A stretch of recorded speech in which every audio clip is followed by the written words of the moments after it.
My name is Lucy Morgan. I am a CPA. My title is Director of MyFed Trainer and Chief Compliance Warrior. My current employer is myfedtrainer.com, and I have been in this role for 11 years.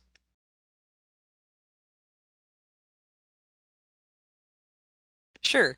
So I did a lot of things early on in my career, and started in a shipping and receiving department. I ran a shipping and receiving department when that was mostly a male profession.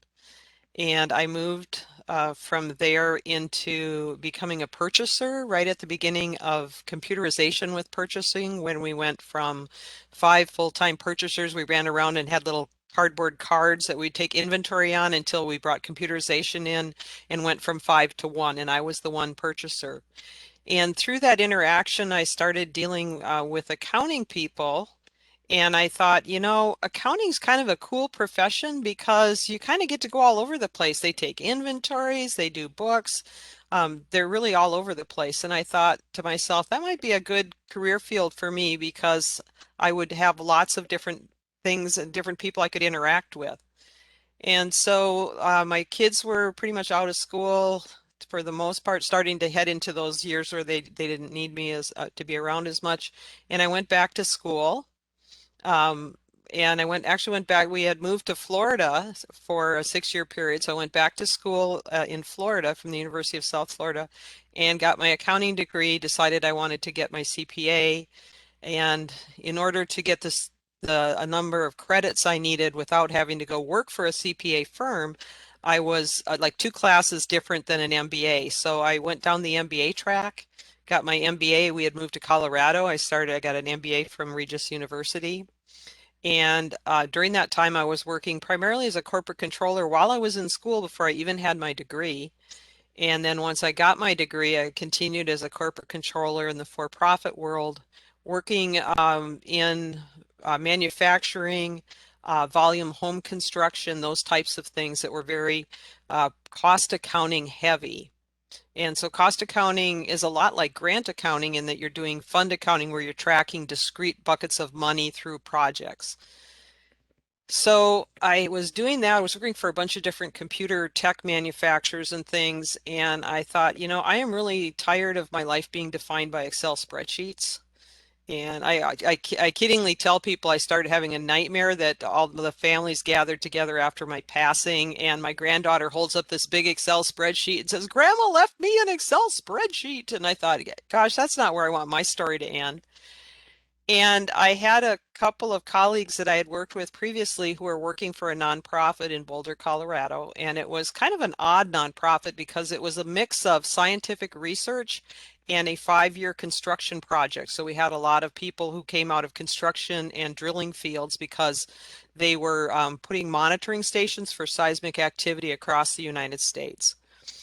And with my background in cost accounting and running construction projects, they thought that might be a good fit. So here I am suddenly dropped into the middle of grant accounting, uh, working with federal grants because of that construction background. And my dad was a college professor, so I'd been around all these kind of brainiac scientists as well. So it was just kind of an odd mix, but it really was a good fit. And so that's how I got into the world of grants was I call it serendipity, or you could call it an accidental journey, but it's definitely a profession I wish I had discovered many years sooner in my career because it just opened up a whole new world for me of just some amazing people doing incredible work in their communities.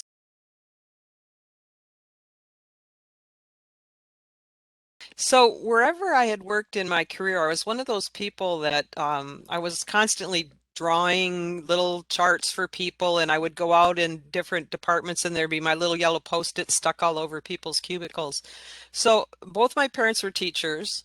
So I think I kind of had a little bit of that, whether through exposure or whatever that was, there always a little bit of that teaching bent in me. And we were in the end of our big 5-year construction project, and we had a couple little bumps in the road. Fortunately, not big dollar things, but things that required a corrective action plan. And we had almost every corrective action plan has a training component.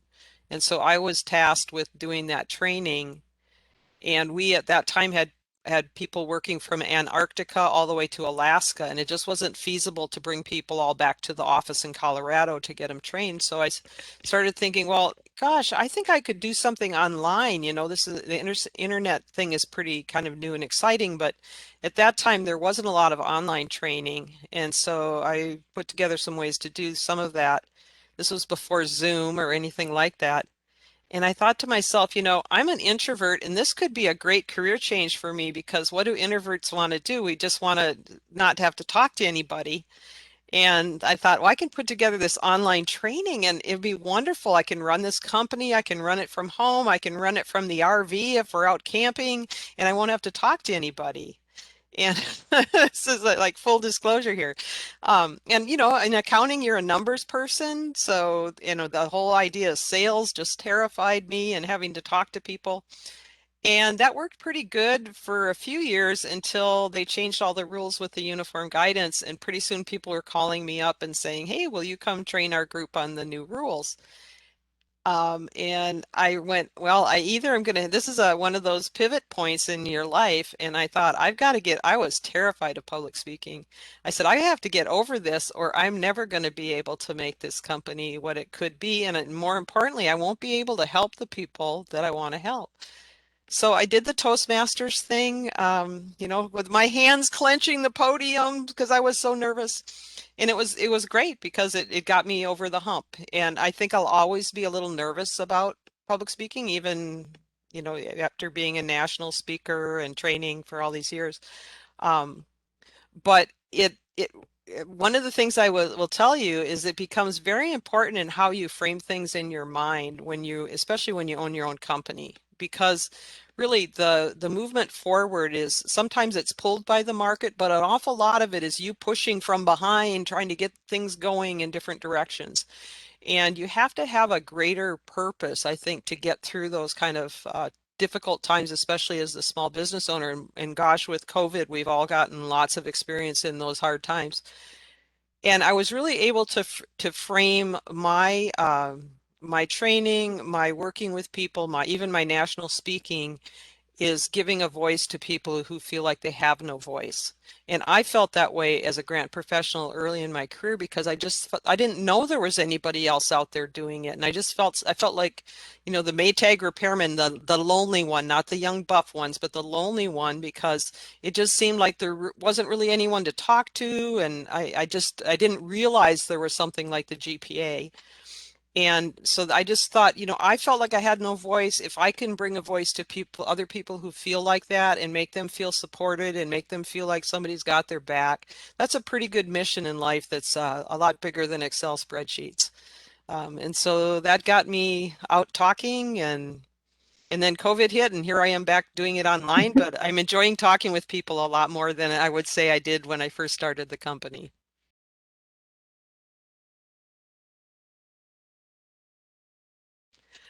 Well, as a CPA, I'm required to take continuing education, so that's part of what I do pretty much every year. But what I've tried to focus on is the things that I felt I was at the weakest in. So I've uh, concentrated on marketing and sales because those, even though I went to business school, they don't really tell you how to run a business.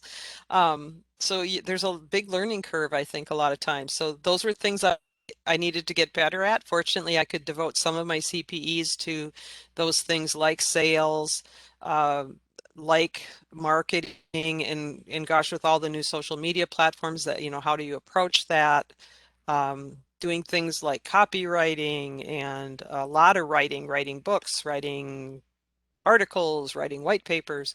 I am a numbers person naturally. I'm not um, never, I got through college, so you do a lot of writing in college, but it wasn't something that was my choice, I guess, had to do it in college. And just find that it's a craft that you develop. And so I think one thing is definitely getting classes that help you, especially in the things you feel you need help with, but then just practice, practice, practice. I mean, people say, well, how are you able to write copy? Well, it's because I've studied people who do it well. I've listened, there's lots of free resources out there and a lot of paid resources on how to do whatever it is you want to do. And then you just have to practice. It's something, it's a craft that you learn, just like you do with any other profession that maybe comes more naturally to you.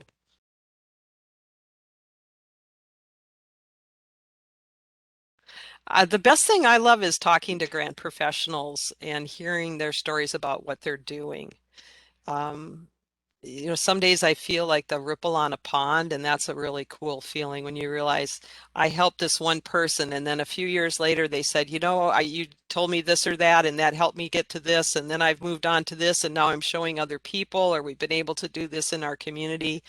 And having that continuity of getting to hear people's stories about what they're doing with federal grants and then just how they're developing as grant professionals too is just, just a warm spot in my heart. It's like almost like when you watch your kids develop into just amazing adults. It's an exciting time to watch them develop, but there's such a feeling of being part of that journey and that pride in what great people they've become and what great things they're doing with their lives. So I think that's the part that is the most fun.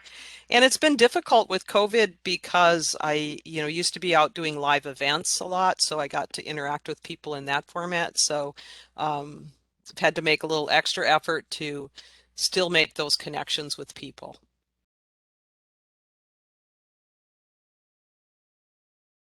I think a lot of people think that I'm an extrovert, and that surprises me. Um, and then they're surprised to find out that I consider myself an introvert. So that's kind of just, I think that's been kind of it's surprising. It's surprising probably for people who get to know me and for myself in just how social media paints a picture that people start to believe that they know you on one side and then they make assumptions about that. And I'm probably guilty of the very same thing of people that I interact with on social media too, of making assumptions about who they are. But I think that's probably the biggest thing is just I'm pretty much of a homebody. I'm an introvert who needs to recharge their batteries after I'm out doing all this national speaking. And it doesn't mean that I don't love that. It's just I need that recharge time. So I'm not energized by it. I enjoy it, but I need to recharge after it. And so I think people think because I'm out on social media all the time that I'm just like party, the grant party person. Um, and that might surprise them to find no, I'm really am an introvert like a lot of other folks out there. But when your mission is bigger than yourself, it becomes easier to get outside of that comfort zone. And I got some really great advice early on in my career from a man named Jonathan Sprinkles, who is a presentation coach out of Houston, Texas. And I can't remember who exactly he had told the story from, but the person he was saying, when he first started speaking nationally, that he would try to be the next Tony Robbins or whoever it was, and he got some good advice that says don't try to be someone else, just be yourself, but just turn up the volume a little bit. And that's been really good advice for me as I want to be a little bit fun and a little bit unexpected in what I do because people think, ooh, CPA, numbers person, not very fun, very serious. And so I just like to turn up my fun a little bit more rather than trying to be someone else. But it definitely with social media there's some interesting assumptions people make about you based on what you put out on social media.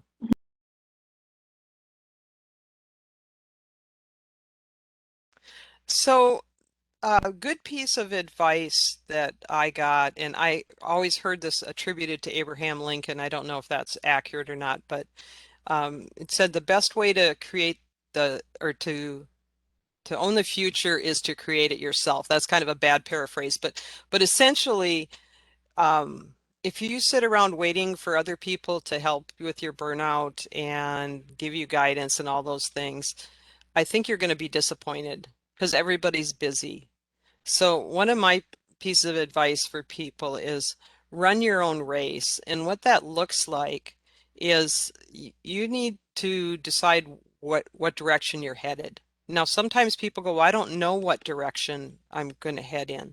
And so you may ask some questions of people to help guide you on, well, should we go this direction? Should I go this direction or that direction? But ultimately, it's your race to run. And don't get distracted by what everybody else is doing. I think that's something that I see a lot. Especially when people aren't real certain on what direction they want to head, is they start following this for a while and they go over there, and then that it takes a lot of energy. Sometimes you just have to go, we are going to move forward. We're going to get the plane off the ground, and then we can make adjustments once the plane is off the ground and put those blinders on. I mean, think about plane on takeoff. You don't want it going squirrel, squirrel, and going all over the place. You just want it focused up until launch. And then once you're up at cruising altitude, you can move a little bit one direction or the other. So especially as that you're getting that lift, you need to be really focused on just what is my race? Get me to that cruising altitude, and then we can start to make some fine-tuning adjustments. So that's one thing that I think is really important to people, especially if you're feeling burnt out. A lot of the times in my career when I felt burnt out, it had to do a lot with either I knew it was time for me to take that next step, but I was kind of stuck in a rut, or I was unsure of when to do it. Once I released that and moved forward, a lot of that burnout just naturally fell away. Um, and the other times is when I just was distracted. So I didn't know what the next step was. And in that period, as I sat in that uncertainty, I felt burnt out because I didn't know what to do next. I think a lot of times as you take the next logical step and then you keep moving forward, you'll find a lot of that burnout can start to release. Because ultimately, I mean, we have a very limited amount of time in our lives that we get to become who we are, and that's a precious thing. And so the more time you spend in uncertainty or unhappiness or burnout, that just takes away from who you're meant to be. And so I always encourage people, take that next step, even if it's a little small step, sitting down with a piece of paper and saying, who could I talk to?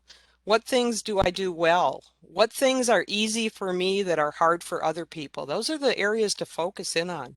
Um, and then just start taking some steps, even little baby steps that start getting that momentum going forward. Um, and I have this little saying that all I want to be in life is who I am. And I think that's a pretty good goal for just about everybody, is to just become who you're meant to be. And it becomes a lot more fun and a lot easier after that.